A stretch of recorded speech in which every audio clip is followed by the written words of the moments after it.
옆에 하신 분들 정말 소중한 분들입니다. 이렇게 만나기 힘드는데 한번 오늘 인사합시다. 권사님, 집사님, 장로님 만나 뵙는 게 영광입니다. 기쁩니다. 한번 인사합시다. 예. 감사합니다. 영광입니다. 저는 우리 아내하고 늘 얘기하는 게 있어요. 원로 목사님, 사모님, 이게 건강하시는 축복이라고 생각해요. 저는 우리 모두가 다 건강하시는 것은 원로 목사님, 사모님이 건강하셔서 계속 기도하고 계시대요. 제가 일만 있으면 항상 가서 말씀드리거든요. 누가 아프시다, 누가 얘기하다 늘 기도해 주시고 너무 감사한 마음이 있습니다. 사람은 누구나 약점을 가지고 삽니다. 그런데 이런 약한 부분들이 우리 신앙에 작용하다 보면 영적인 생활에 적잖은 피해를 미치게 됩니다. 그래서 혹자는 체질적으로 피곤을 잘 타는 잠이 많다 보니 기도 생활을 잘 못하는 경우가 있습니다. 혹자는 말주변이 없고 부끄러움을 잘 타다 보니 공동체 생활을 거리끼고 전도를 못하는 경우가 있습니다. 혹자는 욱하는 성질로 자꾸 실수하고 시험거리를 만드는 경우가 있습니다. 물론 이런 것들은 분명히 약점이기도 하지만 한편 우리가 그것을 인정하고 겸손하게 배우면서 영적으로 깨어있다면 극복할 수도 있는 것입니다. 베드로를 3년 동안 키우셨던 예수님이 베드로의 약점을 누구보다 잘 아셨죠. 그래서 베드로와 기도하면서 이렇게 얘기했습니다. 다른 제자들과 함께 있음에도 불구하고 베드로를 지적하셨습니다. 베드로에게 말씀하시되 너희가 나와 함께 한 시간도 이렇게 깨어있을 수 없더냐. 시험에 들지 않게 깨어 기도하라. 마음에는 원이로되 내가 육신이 약하도다. 결국은 베드로가 이 약점으로 인해서 실족하기도 했었고 주님 마음을 아프게도 했지만 자기 자신을 깨어있고 다시 겸손함으로 회복할 수 있는 귀한 사도가 됩니다. 그럼에도 우리에게 육신의 약함으로 오는 질병이나 질환들 또는 사고나 선천적 장애 등 또 소위 우리가 말하는 자기 십자가는 우리가 어떻게 할 수 없는 불가항력적인 것들이기도 합니다. 특히 예기치 못한 사고나 가족들과 자녀들에게 닥친 우환들은 우리에게 무거운 짐인과 동시에 기도 제목입니다. 더구나 이러한 우리의 약함을 누구보다 잘 캐치하고 집요하게 물고 늘어지는 존재가 있으니 마귀입니다. 마귀는 영물이기에 우리의 삶은 언제나 긴장의 연속일 수밖에 없습니다. 그래서 때로는 우리가 하나님의 자녀임에게도 불구하고 실수하고 실족하고 낙심하고 염려하고 침체를 겪기도 하는 것입니다. 우리가 예외일 수는 없습니다. 따라서 오늘 본문을 보면 바울 사도는 그것을 자기가 가지고 있는 육체의 가시다라고 표현합니다. 7절, 8절을 보겠습니다. 여러 계시를 받은 것이 지극히 크므로 너무 자만하지 않게 하시려고 내 육체의 가시, 곧 사탄의 사자를 주셨다. 이 가시를 주신 주체가 주권자이신 하나님이라고 얘기합니다. 하나님이 내게 육체의 가시를 허용해 주셨다. 내가 너무 자만하지 않기 위해서 그랬다. 내가 그것을 위해서 3번이나 간절히 기도도 했다라고 얘기하고 있습니다. 얼마나 이 가시가 힘들었든지 바울은 이렇게 3번이나 작정 기도까지 했습니다. 여기서 말하는 가시란 영어로는 쏜이지만 그냥 단지 우리가 눈에 안 보이는 자그마한 가시가 아니라 헬라어의 스콜롭스는 뾰족한 막대기, 말뚝입니다. 그러니까 바울의 인생에 육신의 말뚝 같은 게 박혀있으니 얼마나 괴롭혔겠습니까? 그렇게 표현합니다. 이거를 칼빈은 미성숙한 신앙으로 오는 성도들의 유혹거리라고 해석했는데 본문에서는 바울 자신이 고통을 주고 시험거리에 대한 육체적 질병을 자기가 가시라고 표현한 겁니다. 많은 학자들은 이 질병을 바울이 다메섹에서 부활의 예수님을 직접 만날 때 빛을 봤거든요. 빛 대신 예수님을 보는 순간 눈이 머는 순간에 안질이 찾아온 것이다 라고 얘기합니다. 이거를 추측할 수 있는 두 성경 구절이 있습니다.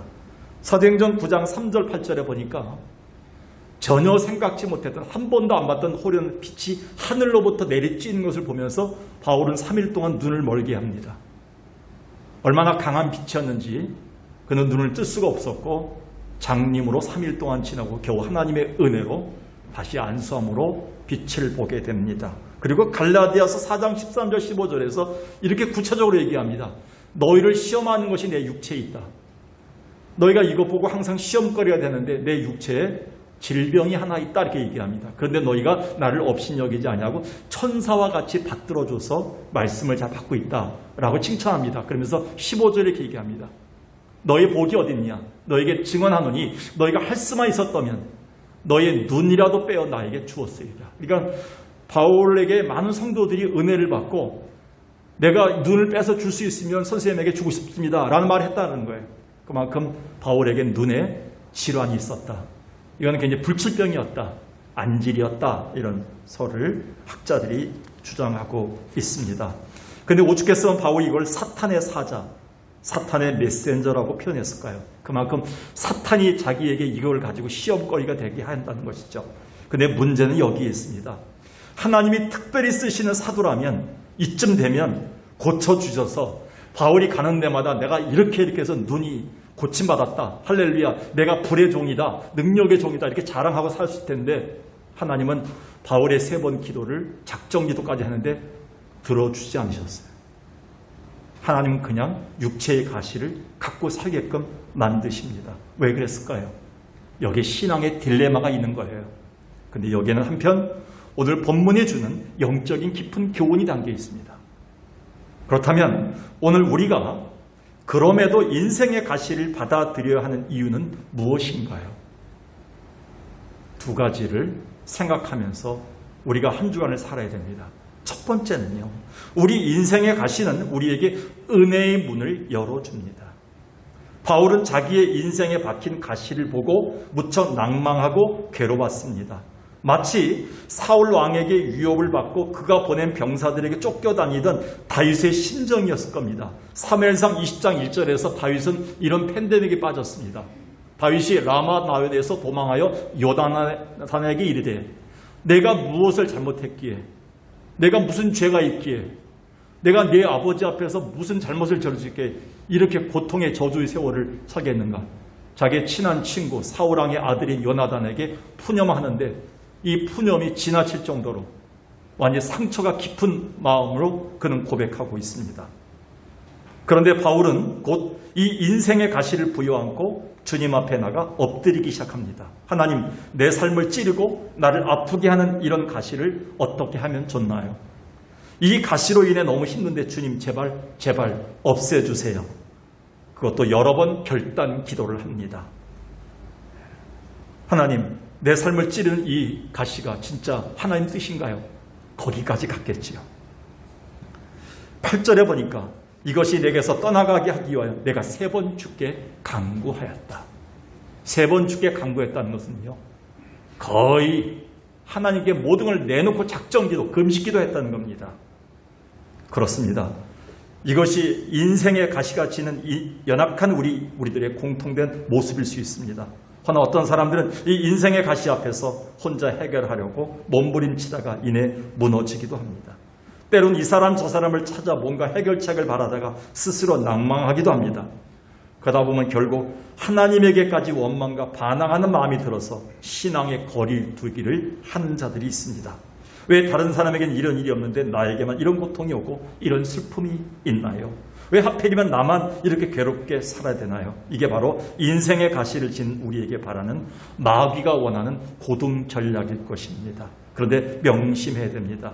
인생의 가시 앞에서 기도보다 앞설 수는 없습니다.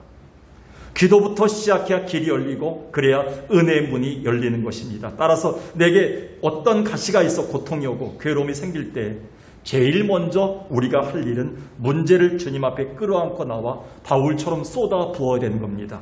이것은 바로 하나님만이 우리의 모든 것을 주관할 수 있다는 참 신앙과 동시에 하나님이 해결할 수 있는 은혜의 문을 여는 통로이기 때문입니다. 그래서 야고보는 이렇게 경고했습니다. 야고보서 5장 13절에 너희 중에 혹시 고난당하는 자가 있느냐? 그는 기도할 것이요. 주저하지 말고 기도할 것이요. 15절에 보니까 믿음의 기도는 병든 자를 구원하리다.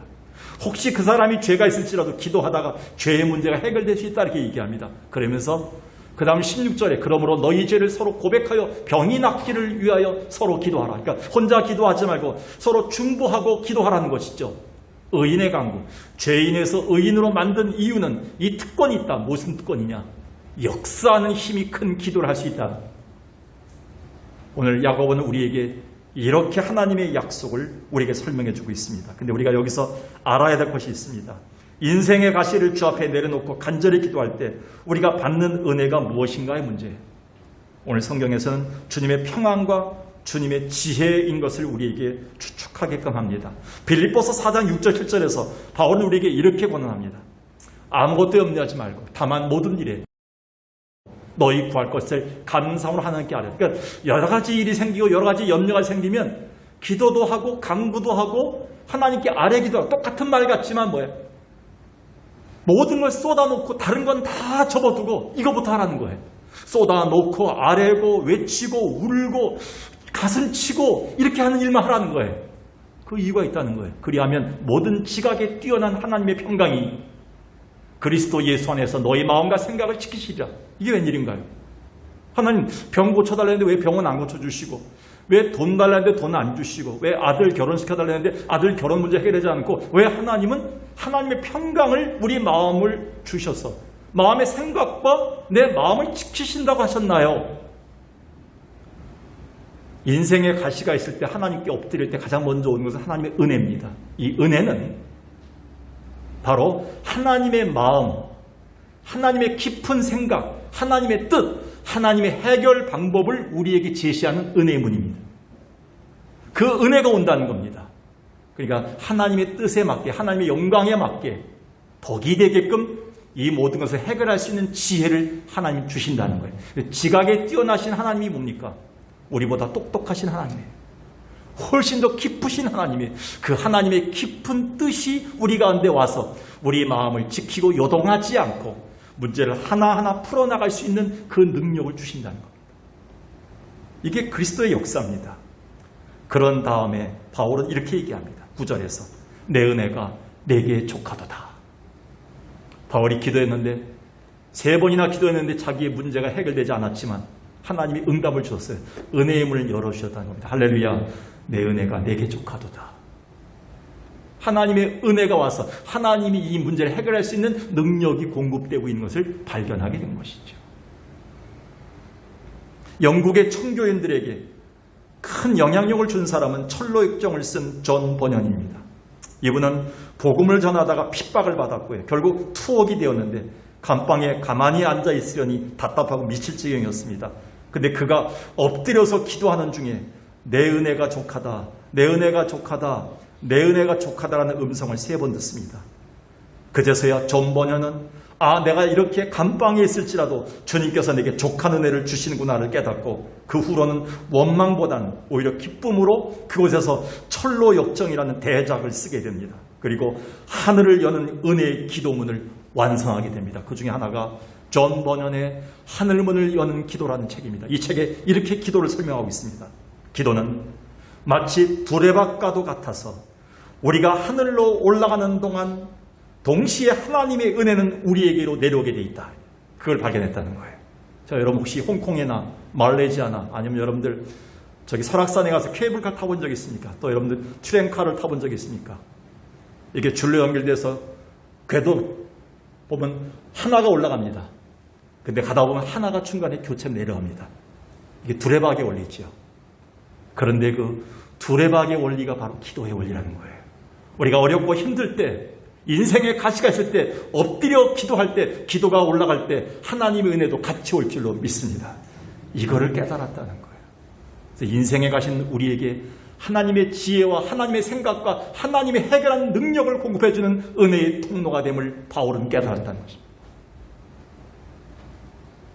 찬송가 작사가 중에 제가 가장 존경하는 사람이 있다면 페니 G. 클로스비 여사입니다. 여러분 잘 알 겁니다. 우리가 잘 아는 인내하신 구세주여, 십자가로 가까이, 예수로 나의 구주 삼고 등 모든 그리스도인들이 사랑하는 찬송들을 작사한 여인입니다. 그것은 그녀가 건강하고 넉넉하고 평안해서일까요? 아닙니다. 그녀는 어렸을 때 의사의 실수와 심한 감기를 앓아서 시력을 잃었습니다. 그래서 이렇게 안경을 쓰고 다녔는데요. 그 후에 가정을 꾸렸지만 2년 만에 별거하였고 그로 인한 충격으로 아이를 사산하고 말았습니다. 그러나 그러한 인생의 불행, 곧 인생의 가시가 그를 무너뜨리게 하지 않았습니다. 오히려 그녀는 자기 인생의 가시를 안고 하나님께 엎드려 기도함으로 은혜의 문을 열어서 수많은 찬송가를 만들어내는데 8,000개, 그가 95세로 죽을 때까지 8,000여 곡의 찬송가를 만들었습니다. 그것으로 인해 또 다른 인생의 가시를 가진 자들에게 은혜의 문을 열어주는 찬송을 만든 여인이 된 것입니다. 그 중에 그녀가 자기 인생을 돌아보면서 그 은혜를 간증한 곡이 하나 있는데 우리 그 찬송의 2, 3절만 한번 불러볼까요? 나의 갈 길 다가도록 예수 인도하시니 어려운 일 당한데도 족한 은혜 주시네.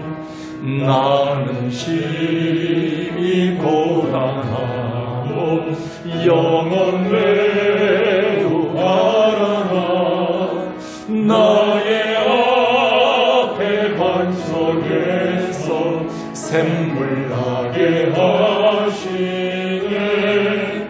나의 앞에 반석에서 샘물 나게 하시네.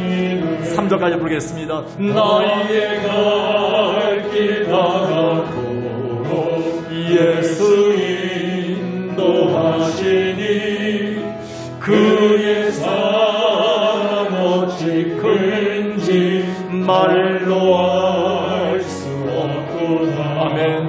성령 나가는 영혼 하늘 날아갈 때에 영영 걸을 나의 찬송 예수 인도하셨네. 영영 걸을 나의 찬송 예수 인도하셨네.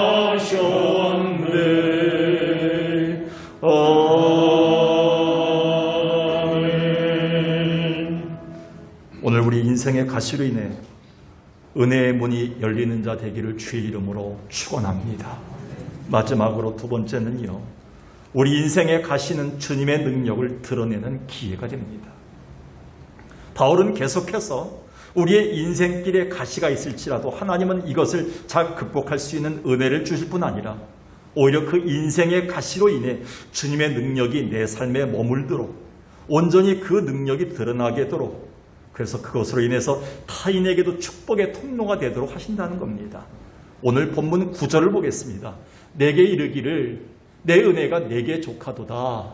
이는 내 능력이 약한 데서 온전해진지라. 내가 오히려 기뻐하는 이유가 있다. 나의 여러 약한 것들에 대해 자랑하는 이유가 있다. 이 이유는 그리스도의 능력이 내게 머물게 하려 함이라. 여기서 우리가 주목할 부분이 있습니다. 주님의 능력은 내가 약할 때야 비로소 온전히 머문다는 진리입니다. 역설적 진리죠. 우리가 약해지면 하나님이 강해지십니다. 우리가 어리석어지면요, 우리가 모릅니다 하고 엎드리면 주님이 그때부터 역사하시는 게 역설의 진리입니다. 기독교는 그렇게 돼 있어요. 내가 강하고 내가 너무 굳고 내가 너무 견고하고 내가 완벽하면 하나님의 역사하신 능력이 없어집니다. 바울은 이것을 깨달았다는 거예요. 하나님의 능력이 오늘도 머물고 있는가를 고민해보라는 것이죠. 우리 인간은 약한 중에 약한 존재이지만 그럼에도 우리가 이러한 여러 가시, 고통, 질병, 슬픔, 고독, 환난들로 인해 우리의 약점을 인정하게 된다면 비로소 내 안에서 그리스도 예수의 능력이 드러나게 된다는 것입니다. 그래서 성경은 우리를 진흙이라고 했으며 하나님은 토기장으로 비유했습니다. 제가 이천에 자주 갑니다. 친구 목사들이 많아서. 이천이나 여주에 가면 도자기 축제를 많이 합니다. 직접 하루에 굳는 것을 보게 됩니다. 장인들의 그 솜씨를 보게 됩니다. 놀랍습니다. 그런데 예레미야는 이거를 깨닫고 성도들에게 이렇게 하나님의 은혜를 경고하는데, 토기장이신 하나님의 참된 능력과 위대한 기술을 우리가 보려면 진흙인 우리가 최대한 부드러워져야 된다. 우리가 터져야 된다. 우리가 연해지고 문드러져야 된다고 얘기합니다. 우리는 너무 완벽해지려고 하다 보니 하나님의 그 토기장의 능력을 못 보는 겁니다. 토기장의 능력과 기술이 오늘 내게 오려면 우리는 터져야 되고 무뎌져야 되고 엎드려져야 되고 우리가 약한 존재 그대로를 인정해야지만 드러난다는 겁니다. 에레미야 18장을 보겠습니다. 내가 토기장의 집에 내려가 봤는데 그가 농노가 물레입니다. 물레가 막 돌아가는데 그 토기장이 손에서 그 진흙이 터지니까 그제서야 토기장이가 자기의 의견대로 자기가 원하는 대로 그릇을 만들고 있다는 겁니다. 근데 진흙이 가만히 있다가 왜 나를 이렇게 만들었나요? 나 이렇게 만들어주세요 할 수 없다는 겁니다. 진흙은 거기서 뭉그러지고 터져서 아무것도 없는 연약한 상태로 연결되지면 그때 토기장이가 자기가 원하는 뜻대로 만든다는 겁니다. 그래서 이렇게 얘기합니다. 이스라엘 족속아, 진흙이 토기장의 손이 있음 같이 너희가 내 손에 있느니라. 여러분, 연약한 우리가 주님 앞에 문드러지고 터져서 주님의 손에 있으면 주님이 원하시는 아름다운 그릇으로 만들 줄로 믿습니다. 그게 우리 인생이에요. 근데 우리가 완벽하고요, 깨지지 않으려고 하고요, 우리가 넘어지지 않으려고 하고요, 우리가 너무 강하게 나타나면요, 주님이 우리를 만들 거 없습니다. 주님의 손길이 올 수가 없습니다. 주의 능력과 기술이 나타나지 않습니다. 여러분 인생을 보면서 하나님의 솜씨를 봐야죠. 하나님 믿으면서 하나님의 기술을 봐야죠. 하나님이 어떻게 역사하시는지 하나님의 그 놀라운 손길을 우리가 만날 수 있어야지 간증이 되지요.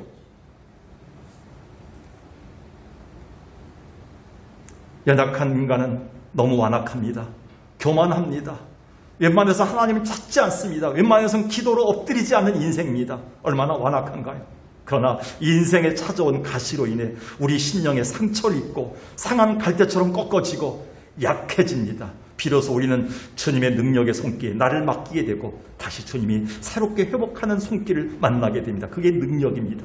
철저히 약해지고 녹아져서 연해질 때야, 터질 때야 비로소 나를 새롭게 만드시는 주의 능력이 온전히 드러나는 겁니다. 그래서 저는 이 구절을 특별히 좋아합니다. 로마서 8장 26절이죠.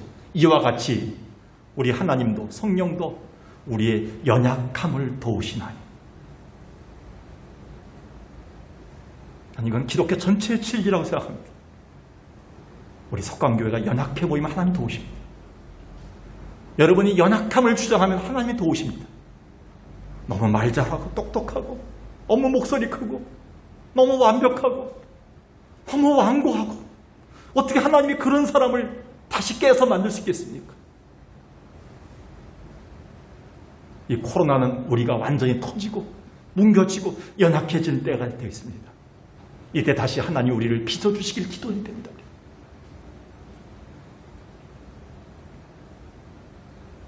요즘은 화장터가 너무 잘 돼 있어서 우리 친구 목사님 전화가 왔는데 전 목사 이렇게 빨라?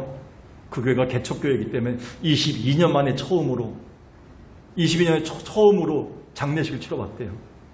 그러니까 장례식을 많이 치른 나한테 전화가 온 거예요.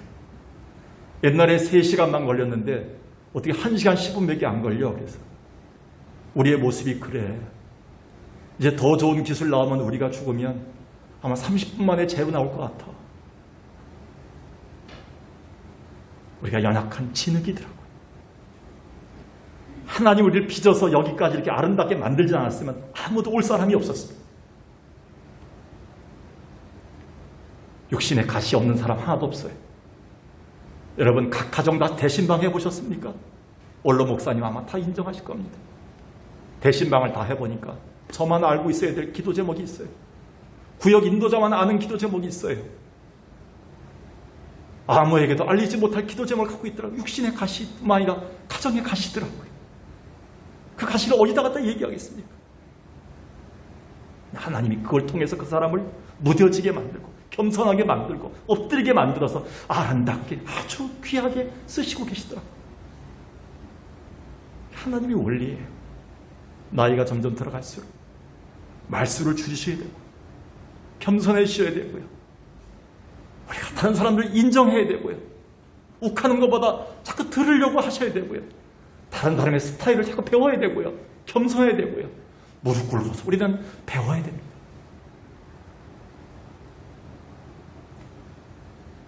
그래서 이사야 57장에서 이렇게 얘기합니다. 하나님이 쓰시는 사람이 누구냐?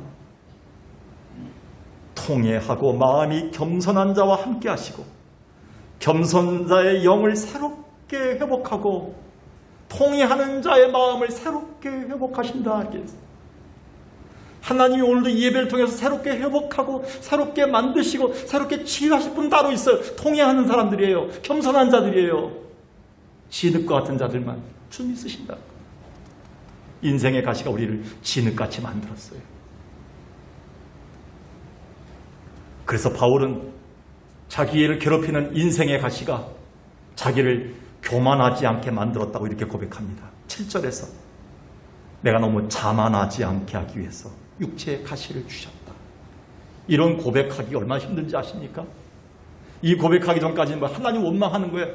하나님 왜 우리 가정에 이런 사람을 주셨어요? 왜 이런 남편을 만나게 하셨어요? 왜 내가 이런 아내를 만나게 해주세요? 왜 이런 자식이 태어났나요? 근데 놀랍게 신앙의 성숙을 통해서 은혜를 받다 보니 하나님 저를 지금도 사용해 주셔서 감사하고 저희 가정을 지켜주셔서 감사합니다. 내가 너무 교만하지 않고 너무 자고하지 않게 하기 위해서 이렇게 저를 만드셨군요. 우리 주변에는 하루하루 고통 속에 살아가는 분들이 너무 많습니다. 요즘 교회 기도 제목들을 보면서요. 어쩌면 이런 아픔들을 갖고 살았을까? 그러나 낙심하십시오. 바울이 살던 2000년 전이나 지금이나 연약한 우리는 인생에 가시가 없는 분들은 아무도 없습니다.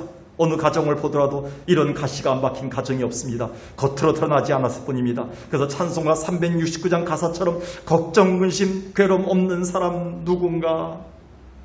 근데 분명한 건 오히려 이 인생의 가시를 전적으로 받아들이고 능력의 주님께 나를 맡긴다면 그 약점을 통해 주의 능력이 온전히 머물게 된다는 것입니다.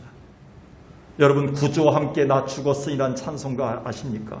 이 찬송가는 빈들의 마른 풀같이 하나님의 은혜로라는 찬송으로 우리에게 낯익은 다니엘 휘틀이라는 사람이 작사한 곡입니다. 그는 남북전쟁에서 오른팔을 잃었습니다. 오른팔을 잃어서 어디든지 가서도 아무것도 할 수 없었습니다. 시리에 빠졌습니다. 자기 같은 약점을 가진 자가 무엇을 하겠는가 회의를 겪었습니다. 그러다가 유명 부흥사 무디를 만나서 하나님을 인격적으로 만나게 됩니다. 그리고 하나님께 쓰임받도록 하나님의 은혜를 받습니다. 그때 그가 이런 사실을 깨닫고 찬송을 쓰기 시작합니다. 특히 우리가 부를 이 찬송의 4절은 이렇게 얘기합니다. 내 몸의 약함을 아시는 주 못 고칠 질병이 아주 없네.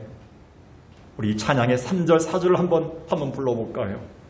마음속에 시험을 받을 때와 무거운 근심이 있을 때에 주께서 그때도 같이 하사 언제나 나를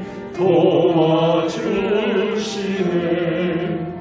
언제나 주는 날 사랑하사 언제나 새 생명 주시나니 영광의 그날에 이르도록 언제나 주만 바라봅니다.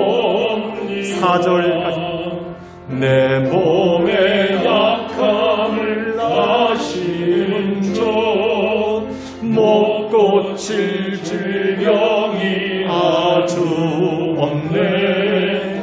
괴로운 날이나 기쁠 때가 언제나 나와 함께 하시네. 아멘. 언제나 주는 날 사랑하사 언제나 새 생명 주시나니